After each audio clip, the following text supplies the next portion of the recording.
Hello my lovely student, this is Mansi. Welcome back to the channel. So अब यहाँ पे हम चैप्टर नंबर 3 क्वाड्रिलेटरल स्टार्ट कर रहे हैं। ऑल्सो अभी इस सेशन में हम इस चैप्टर का एक इंट्रोडक्शन देखेंगे, ताकि जब आप चैप्टर्स की एक्सरसाइजेस पे जाओ तो आपको ऑलरेडी आइडिया हो कि हाँ इस चैप्टर में क्या क्या करना है। ठीक है, चलो सो स्टार्ट करते हैं। सबसे पहले है हमारे पास प्लेन सरफेस। तो एक प्लेन सरफेस क्या होता है? A two dimensional and a perfectly flat surface which extends in all direction. तो एक फ्लैट सरफेस जो किसी भी डायरेक्शन में हमारा एक्सटेंड हो सकता है, that is a plane surface. जैसे कि अगर मैं आपको यहाँ पे दिखाऊं, अगर मैं इसको ऐसे करूं, सो यू कैन सी ये जो मेरा ब्लैक बोर्ड है यहाँ पे ये पूरा हर डायरेक्शन में एक्सपैंड हो रहा है। इसको मैं छोटा कर दूं, इधर लेके जाओगे, यहाँ पे भी है, यहाँ पे भी है। सो इस तरीके से ये हमारा एक प्लेन सरफेस हो गया। ठीक है, इसको वापस ले आते हैं। चलो आगे है हमारे पास what is a plane curve. A plane curve क्या होता है? When we get a curve by joining the number of points without lifting the pencil, it is a plane curve. ये चीज ध्यान रखनी है, विदाउट लिफ्टिंग। अरे अरे अरे, सो हमें क्या ध्यान रखना है? Without lifting pencil. मतलब कोई भी एक कर्व बना रहे हो, लेकिन आप इस तरीके से बना रहे हो कि आपने उसमें अपना जो भी पेन पेंसिल है उसको उठाया नहीं है, वो हमारा प्लेन कर्व में आएगा। जैसे कि एक्सरसाइज का भी क्वेश्चन आएगा इस तरीके से, अगर कोई फिगर है तो ये प्लेन कर्व नहीं है, क्योंकि देखो इसको आप, इसमें आपको पेन को आपने एक बार एटलीस्ट उठाया है। ठीक है ना, so that is not a plane curve. ठीक है, सिंपल है। आगे बढ़े, देखो इसको थोड़ा सा ऊपर कर लेती हूं मैं। अब वो कह रहे हैं it could be an open और क्लोज कर्व। अब वो एक ओपन कर्व भी हो सकता है, क्लोज कर्व भी हो सकता है। जैसे कि अगर मैं यहाँ पे इस तरीके से ये बनाऊं, so this is a close curve, क्योंकि end to end point join हो गए। इसी तरीके से अगर मैं यहाँ पे इसको ऐसे छोड़ दूं तो ये हमारा ओपन कर्व है। ठीक है, आगे इसको देख लेते हैं। सो ओपन कर्व्स हमारे कैसे होंगे? देखो, अच्छा जरूरी नहीं है स्ट्रेट लाइन, जो ऐसे किसी भी तरीके से है, this is an open curve. ये भी ओपन कर्व है, ये भी ओपन कर्व है, क्योंकि इसके स्टार्ट पॉइंट और एंड पॉइंट को हमने ज्वाइन नहीं किया। सिमिलरली ये भी तो बहुत बेसिक चीज है, देख के आपको पता चल जाएगा। क्लोज कर्व में देखो यहाँ पे ये क्लोज है, ऑल्सो ये सब कर्व है, क्योंकि इसमें हमने पेंसिल को हमें उठाने की जरूरत नहीं है। यहाँ पे बस क्या किया है, हमारा स्टार्ट पॉइंट और एंड पॉइंट ज्वाइन कर दिया, तो वो हो गया हमारा क्लोज कर्व। ठीक है, जहां पे हमने ज्वाइन नहीं किया स्टार्टिंग और एंड पॉइंट, वो हमारा ओपन कर्व है। ठीक है, चलो आगे बढ़ जाते हैं। आगे है हमारे पास पॉलीगन। अब ये पॉलीगन क्या होता है और वो कर्व से अलग कैसे है? कर्व में हमने देखा किसी भी डायरेक्शन में आप ऐसे राउंड राउंड कैसे भी बना सकते हो, लेकिन पॉलीगन में हमेशा लाइन सेगमेंट्स ज्वाइन होती है। So the simple close curve, पहली बात तो ये ओपन नहीं हो सकता। जब भी हम पॉलीगन की बात करेंगे वो ओपन नहीं होता, क्लोज होगा, and which are made up of line segment. इसमें ऐसे राउंड में अगर कुछ है तो ये हमारा पॉलीगन नहीं है, क्लोज कर्व है लेकिन पॉलीगन नहीं है। पॉलीगन देखो किसी भी तरह से किसी भी शेप में हो सकता है, लेकिन यहाँ पे हमारे पास क्या है? These are all line segments. ठीक है, कितनी सारी लाइन सेगमेंट्स हैं? कितनी भी लाइन सेगमेंट्स हो सकते हैं, लेकिन दो चीजें। पहली चीज, हमेशा क्लोज होगा। अगर आपके पास इस तरीके से है और आप कहो मैम इसमें लाइन सेगमेंट्स है, क्या ये पॉलीगन होगा? नहीं, क्योंकि ये ओपन है। यहां इसको ज्वाइन कर दो, पॉलीगन हो गया। ठीक है, सो दो चीजें देखी हमने, एक तो लाइन सेगमेंट से बनता है and it is always closed. ठीक है, आगे बढ़ जाते हैं।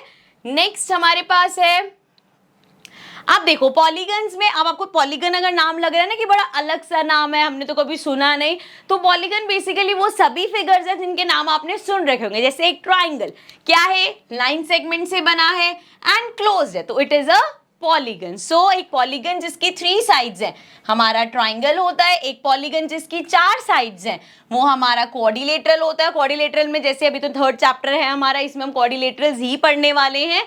सो ये स्क्वायर हो सकता है, इस तरीके से रोम्बस हो सकता है, थोड़ा बेकार बन गया मेरा रोम्बस, फिर से बनाती हूँ मैं। इस तरीके से रोम्बस हो सकता है, एक पैरेललोग्राम हो सकता है, एक ट्रेपीजियम हो सकता है। तो बहुत सारी चीजें हमारे 4 साइड में क्वाड्रिलेटरल में आते हैं, जिसको हम डेप्थ में इस चैप्टर में पढ़ेंगे। ठीक है, देन 5 साइड्स अगर हैं तो उसको हम बोलते हैं पेंटागन। सो देख सकते हो आप यहाँ पे 1 2 3 4 5 साइड्स। ठीक है ना।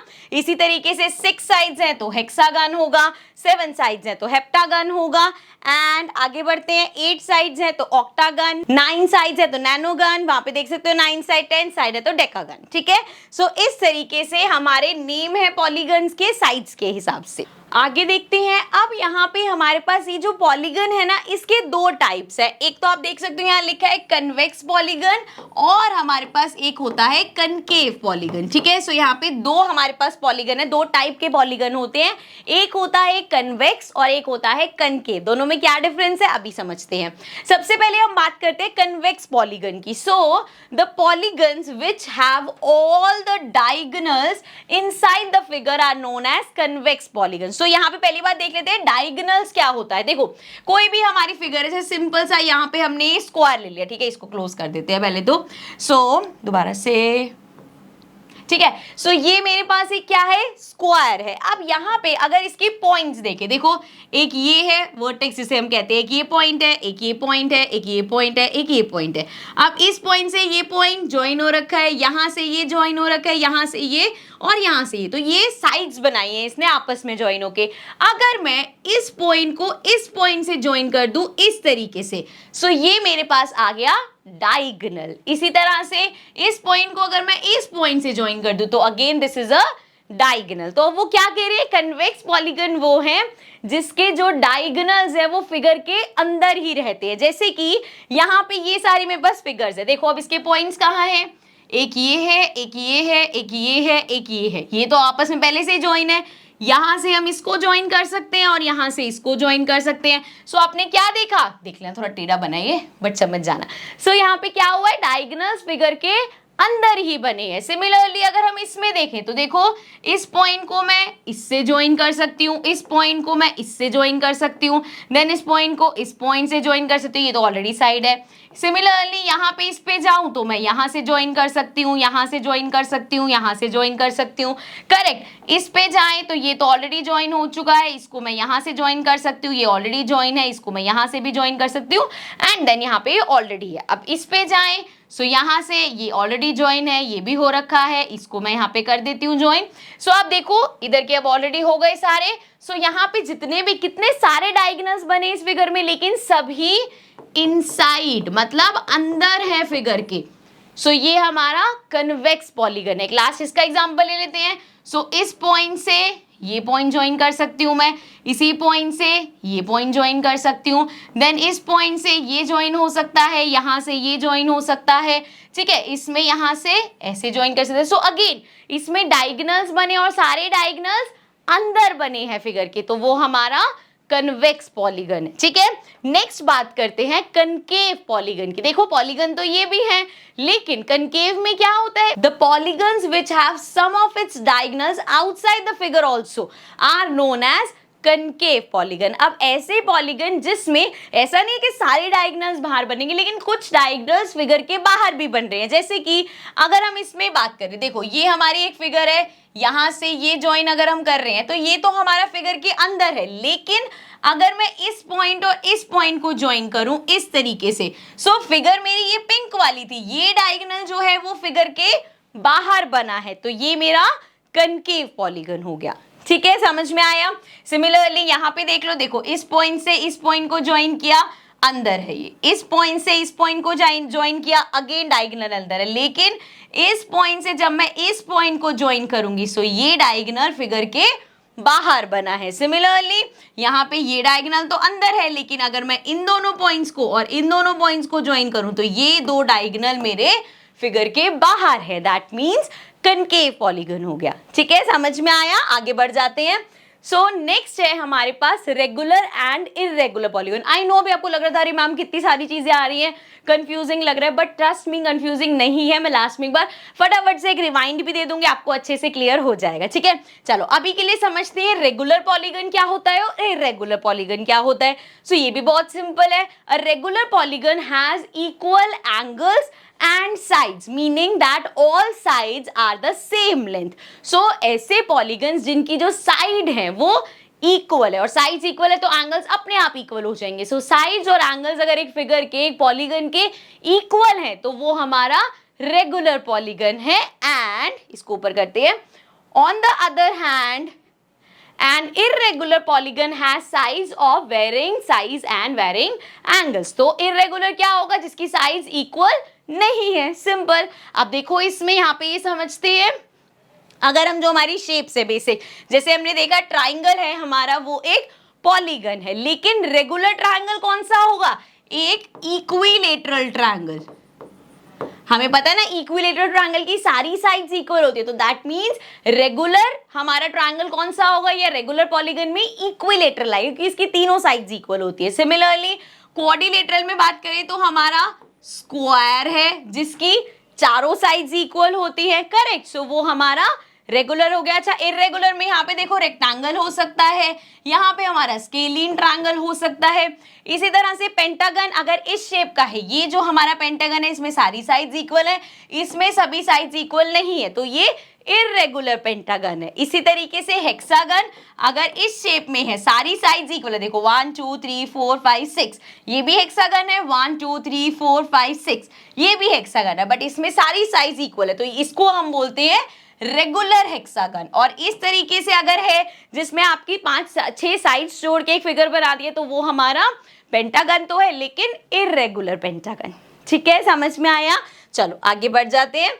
नेक्स्ट हम समझते हैं sum of the measures of the exterior angle of a polygon. So जैसे ट्रायंगल में हमने देखा था इंटीरियर एंगल्स का सम हमेशा क्या होता है?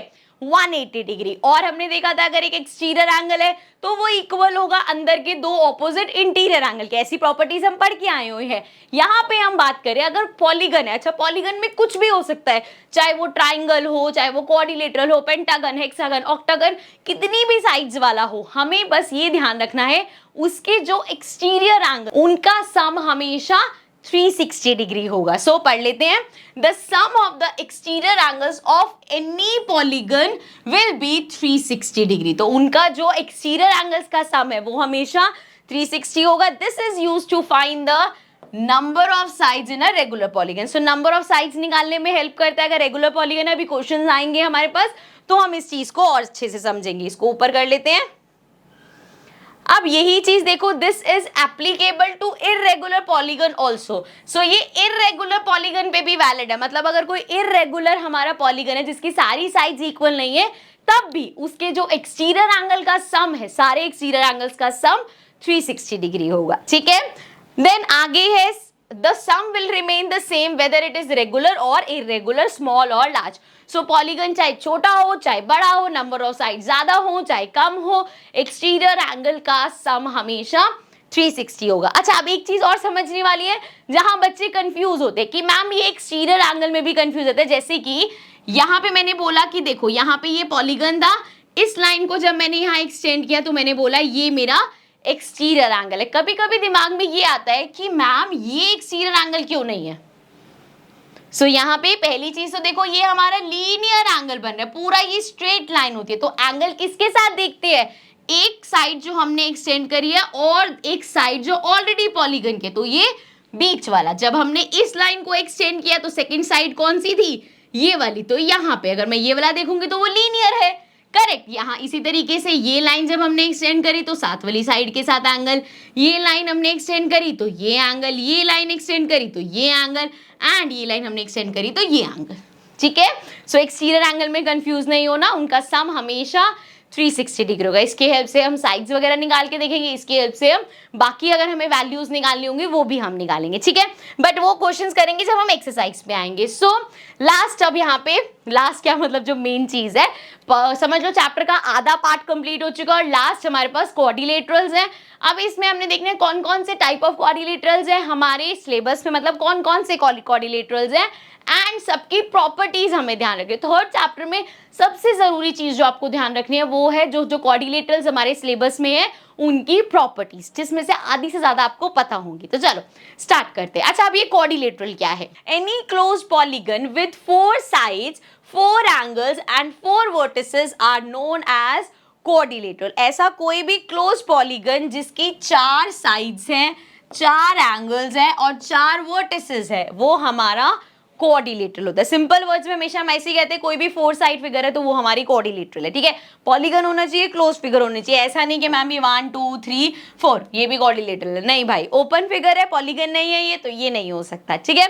सो मतलब 4 एंगल्स होने चाहिए, 4 वर्टिसेस होनी चाहिए और 4 साइड्स होनी चाहिए, तो वो हमारा कोऑर्डिलेटरल होगा। इट कुड बी रेगुलर और इर्रेगुलर। रेगुलर मतलब चारों साइड सेम भी हो सकती हैं, इर्रेगुलर मतलब अलग अलग साइज का भी, और सॉरी कोऑर्डिलेटरल नहीं है, ऐसे ऐसे एक छोटा बना देते हैं, एक बड़ा बना देते हैं, तो अलग अलग साइज का भी हो सकता है, ठीक है जी। यहाँ पे देख सकते हो आप बड़े सारे कोऑर्डिनेटर है, ये हमारा स्क्वायर है, ये एक पैरेललोग्राम है, रेक्टेंगल, ट्रेपीजियम, ये रोम्बस सा लग रहा है, थोड़ा डायमंड शेप का लग रहा है। सो ये सभी हमारे कोऑर्डिनेटर्स हैं। चलो एक एक करके अब बात करते हैं। यहाँ पे पहली चीज देख लेते हैं, angle sum property of a coordinator. So कोई भी आपके पास कोऑर्डिनेटर है, एंगल सम प्रॉपर्टी का क्या मतलब है, जैसे हमने ट्राइंगल की देखी थी, ट्राइंगल में क्या देखा था, अगर एक ट्राइंगल है उसके 3 एंगल्स हैं, तो एंगल सम प्रॉपर्टी क्या होती है कि ये तीनों angles, angle 1 plus angle 2 plus angle 3 equal होगा 180 डिग्री के। इसी तरीके से जब हम angle sum property of coordinator, मतलब कोई भी ऐसा कोऑर्डिनेटर है आपके पास, तो उसके जो एंगल्स हैं 1 2 3 4, so angle 1 plus angle 2 plus angle 3 plus angle 4 हमारा इक्वल होगा 360 डिग्री के। Okay, so sum of all interior angles of a quadrilateral is 360 and sum of all exterior angle of a quadrilateral is also 360. ये हम पढ़ के आए हैं।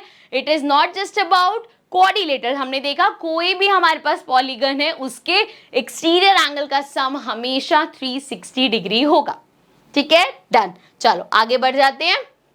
Now kinds of coordinator. अब इस काइंड्स ऑफ कोऑर्डिनेटर में ही हमारे सिलेबस में जो जो कोऑर्डिनेटर है वो हम डिस्कस कर लेंगे। सबसे पहले है ट्रेपीजियम। सो ट्रेपीजियम कुछ इस तरीके से दिखता है, जरूरी नहीं है हर बार ऐसा हो, ऐसा भी हो सकता है कि थोड़ा सा ऐसा हो, या ऊपर वाली साइड बड़ी हो, नीचे वाली साइड छोटी हो। सो अलग अलग तरह से हो जाता है, देख के आपको पता चल जाएगा कि ये ट्रेपीजियम है। पढ़ते हैं इसके बारे में। If a coordinator has one pair of parallel lines then it is trapezium. Parallel lines क्या होता है, ऐसी दो लाइंस जो कभी भी जितना भी उनको एक्सटेंड कर लो वो आगे जाके कभी भी मीट नहीं करेंगी, वो हमारी पैरेलल लाइंस होती है। सो इस ट्रेपीजियम में हम देख सकते हैं WZ एंड XY ये दोनों लाइंस हमारी पैरेलल है। तो ट्रेपीजियम में हमारी एक पेयर ऑफ पैरेलल लाइंस होता है। जैसे यहाँ पे देखो ये इसके पैरेलल है, इसमें ये और ये पैरेलल है, ठीक है। So one pair of parallel. So here WZ मैंने अभी बताया WZ is parallel to XY, hence we can say WXYZ is a trapezium. Okay clear, trapezium समझ में आ गया। अब जरा काइट की बात कर लेते हैं। So if the to pair of adjacent side, adjacent sides कौन सी होती है, अच्छा ये चीज समझो, किसी भी उसमें जैसे ये फिगर बना ली मैंने, एडजेसेंट साइड का मतलब है साथ वाली साइड, जैसे ये साइड और ये साइड। सो ये दोनों साइड, ये साइड और ये साइड एडजेसेंट है।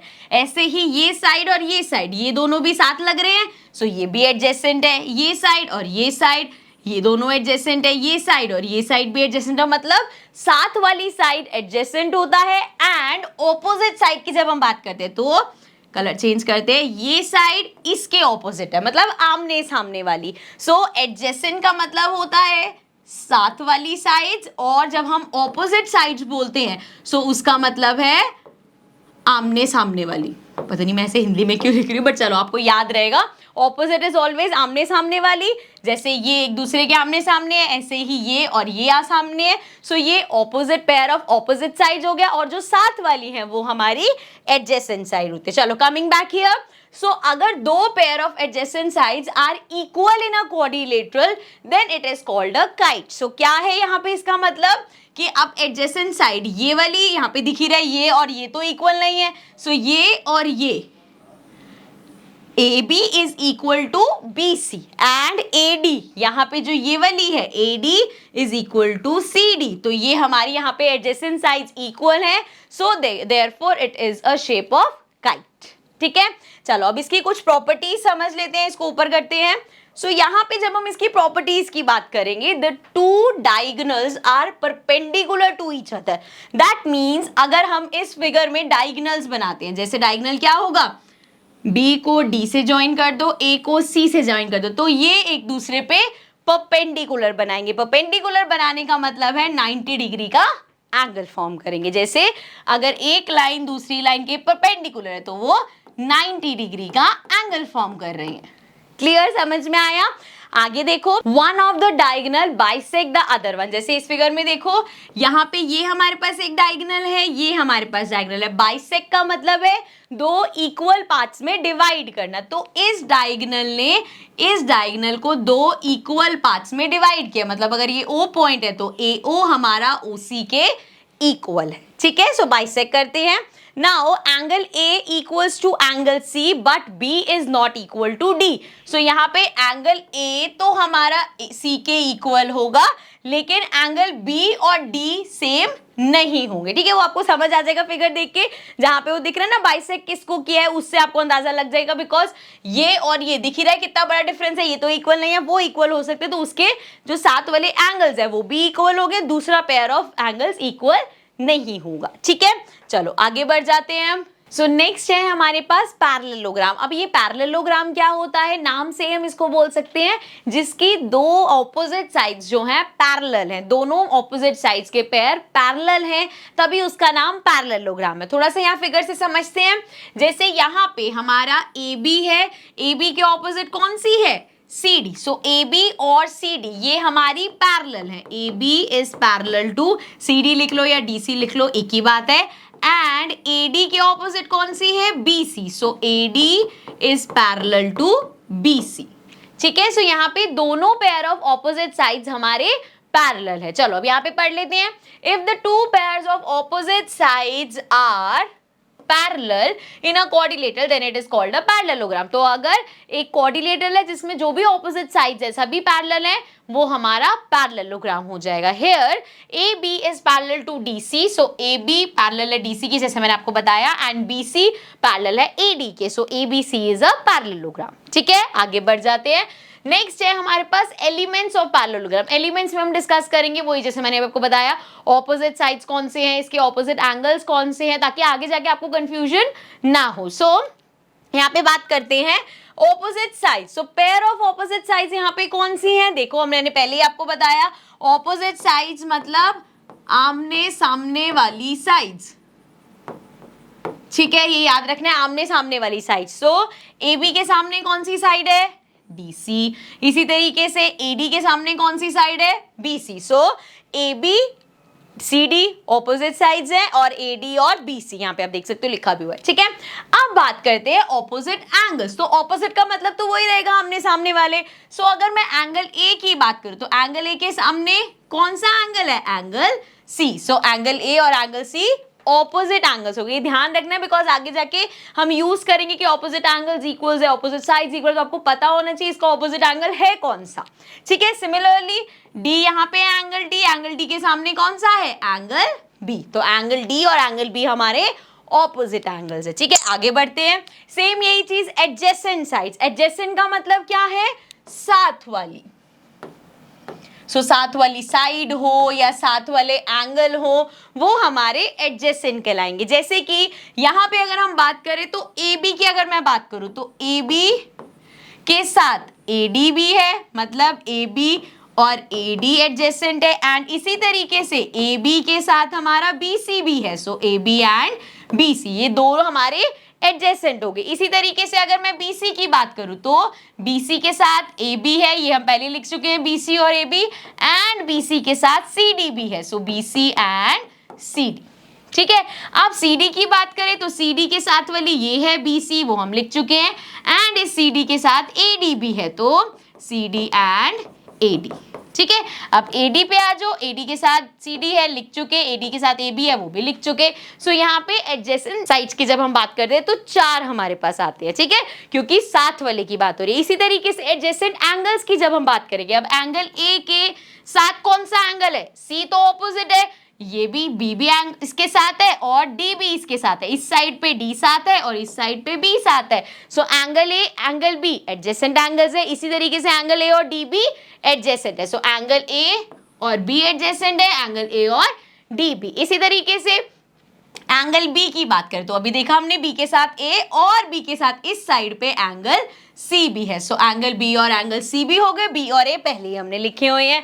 देन एंगल सी की बात करें तो एंगल बी है वो हमने लिख लिया और एंगल सी के साथ एंगल डी भी है। सो ये एडजेसेंट, मतलब सिंपल आपने ये वर्ड याद रखने हैं। एडजेसेंट साइड और एडजेसेंट एंगल, साथ वाले साइड और साथ वाले एंगल्स होते हैं, ऑपोजिट हमारे आमने सामने वाले होते हैं। बाकी जब हम क्वेश्चंस करेंगे तो और आपको अच्छे से क्लियर होता रहेगा, ठीक है। चलो आगे अब बात कर लेते हैं इस पैरेललोग्राम की प्रॉपर्टीज की। So the opposite sides of a parallelogram will always be equal. So इस तरीके से अगर पैरेललोग्राम है तो ये साइड इस साइड के इक्वल होगी और ये साइड इस साइड के इक्वल होगी, ठीक है। ऑपोजिट साइड्स हमेशा इक्वल है।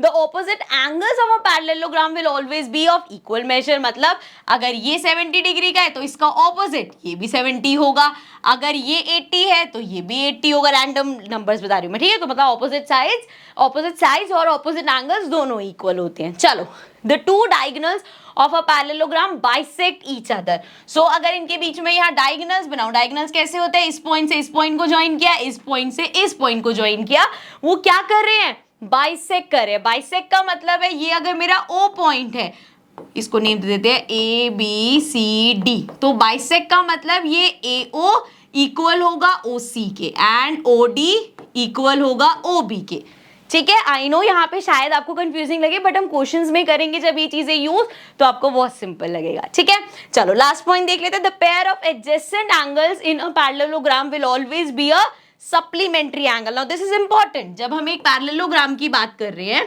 इस तरीके से भी हो सकता है, तो वो कह रहे हैं एडजेसेंट एंगल्स, मतलब इस एंगल का एडजेसेंट एंगल कौन सा है, ये। तो मतलब अगर ये एंगल 1 है और ये एंगल 2 है तो मतलब एंगल 1 प्लस एंगल 2 हमारा 180 डिग्री होगा। सप्लीमेंट्री का मतलब क्या है कि उनका सम 180 डिग्री है। इसी तरीके से यहाँ पे अगर एंगल 3 है तो 1 और 3 भी हमारे एडजेसेंट है, मतलब एंगल 1 प्लस एंगल 3 भी 180 डिग्री होगा, और एंगल 3 प्लस एंगल 4 ये भी 180 होगा, 4 और 2 ये भी 180, 1 और 2 180, ठीक है। तो जितने भी पेयर ऑफ एडजेसेंट एंगल्स है उनका सम 180 डिग्री होगा, ठीक है। चलो नेक्स्ट है हमारे पास रोम्बस। अब रोम्बस क्या होता है, रोम्बस और स्क्वायर में काफी कंफ्यूजन रहती है, बिकॉज रोम्बस की जो पहली चीज हम देखते हैं वो यही देखते हैं कि इसकी सारी साइड्स इक्वल है। तो आप सोच सकते हो कि यार स्क्वायर में भी सारी साइड्स इक्वल है, बट उसमें क्या डिफरेंस है वो अभी यहाँ पे क्लियर हो जाएगा। इफ अ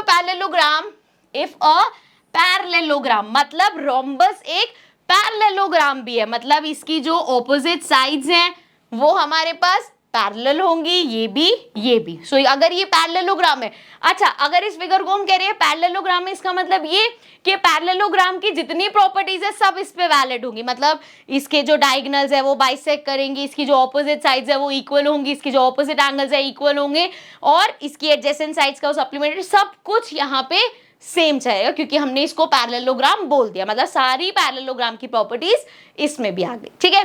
अब इसमें फर्क क्या है, has all the four sides equal। जब हम एक पैरेललोग्राम की बात करते हैं सो इसमें हम ये कहीं भी नहीं कहते कि चारों साइड्स इक्वल है, इसमें हमेशा कहते हैं कि ऑपोजिट साइड्स आपस में इक्वल है। लेकिन रोम्बस में चारों साइड्स इक्वल है, मतलब अगर ये 5 सेंटीमीटर है तो ये भी 5 है, ये भी 5 है और ये भी 5 है, ठीक है। सो ये फर्क है हमारा रोम्बस में। सो इसमें क्या है, A B equal to B C equal to C D equals to A D, ठीक है। सारी साइड्स इक्वल है। अब इसकी कुछ प्रॉपर्टीज देख लेते हैं। सबसे पहली property, all sides are equal, सारी साइड्स हमारी इक्वल हैं। Adjacent angles are supplementary, same वही पैरेललोग्राम वाली प्रॉपर्टी की, इसके भी एडजेसेंट एंगल, मतलब ये एंगल और ये एंगल 180 होगा, अगेन ये एंगल और ये एंगल 180 होगा, ये और ये 180 होगा, ये और ये 180 होगा। सो जितने भी एडजेसेंट एंगल्स है वो सप्लीमेंट्री हैं। Then the opposite sides are equal and parallel. देखो जब ऑल साइड्स हमने बोल ही दिया तो ऑपोजिट साइड्स भी इक्वल ही होंगे, ये आपस में इक्वल और पैरेलल होंगी, ठीक है। आगे है in a rhombus diagonal bisect each other at right angle. So हमने अभी तक पैरेललोग्राम में क्या देखा था कि एक दूसरे को बाइसेक्ट करते हैं। बाइसेक्ट मतलब ये वाला पार्ट इस पार्ट के इक्वल है एंड ये वाला पार्ट इस पार्ट के इक्वल है, लेकिन यहाँ पे उन्होंने बोला bisect each other at right angle. So मतलब ये जहां बाइसेक्ट कर रहे हैं वहां पे 90 डिग्री का एंगल बनेगा, ठीक है। I hope this is clear. आगे बढ़ते हैं। The diagonals of a rhombus bisect the interior angles. Now this is also interesting. जैसे यहाँ पे ये हमने डायगोनल बनाया तो इंटीरियर एंगल ये है। सो पहले मैं रब कर देती हूँ, बहुत सारा कंफ्यूजिंग हो जाएगा वरना।